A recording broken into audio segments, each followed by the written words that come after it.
এই যে দেখুন এই বৃদ্ধ মায়ের সন্তান শহর থেকে বাড়িতে এসেছে তার বউকে নিয়ে মাকে দেখতে। আর এসে দেখে তার বৃদ্ধ মা শুকনো রুটি এবং কাঁচা সবজি খাচ্ছে। এটা দেখে তারা খুবই কষ্ট পায় এবং মায়ের সামনে না এসে দেখুন বাড়ির গেট থেকে তারা বাহিরে চলে যায়।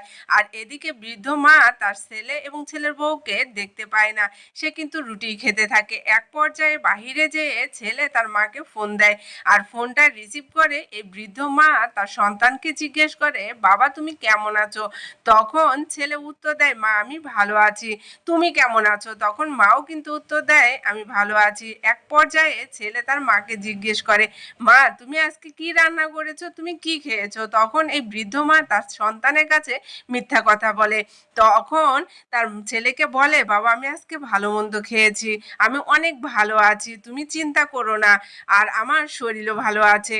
আর সত্যিটা জানলে তার ছেলে খুবই কষ্ট পাবে। এই কারণে সে কিন্তু কখনোই জানায় না সে আসলে কি খেয়ে থাকে।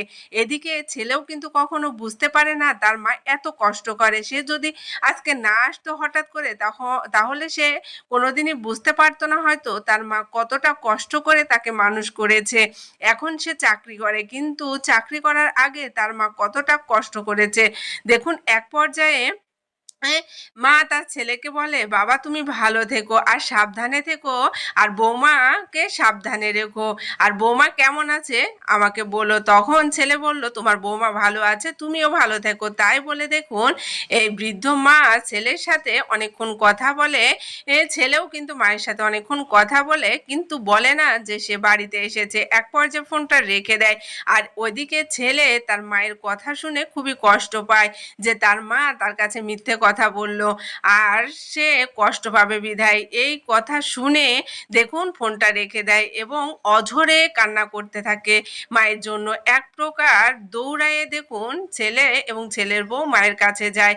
আর ছেলে এবং ছেলের বউকে হঠাৎ করে দেখে দেখুন এই বৃদ্ধ মা খুবই অবাক হয়ে যায়। তার হাতে থাকা রুটি এবং কাঁচা সবজিটা ছেলেকে দেখে দেখুন পিছনে হাত দিয়ে লুকাতে থাকে। আর ছেলে তখন মাকে বলতে থাকে, মা তুমি এটা কি দেখালে? তুমি যে এত কষ্ট করো, সামান্য একটা শুকনো রুটি খেয়ে আমাকে বলো তুমি ভালো মন্দ খেয়েছো, এটা কেন করলে মা?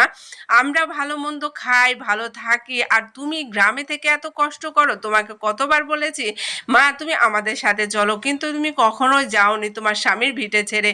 আর তুমি এই গ্রামে থেকে এত কষ্ট করো মা, আমি সন্তান হয়ে ব্যর্থ হলাম তোমাকে সুখী করতে, তুমি আমাকে ক্ষমা করে দিও। এইভাবেই দেখুন ছেলেটা মায়ের কাছে অঝরে কান্না করতেছিল, মাও কিন্তু অঝরে কান্না করতে লাগলো।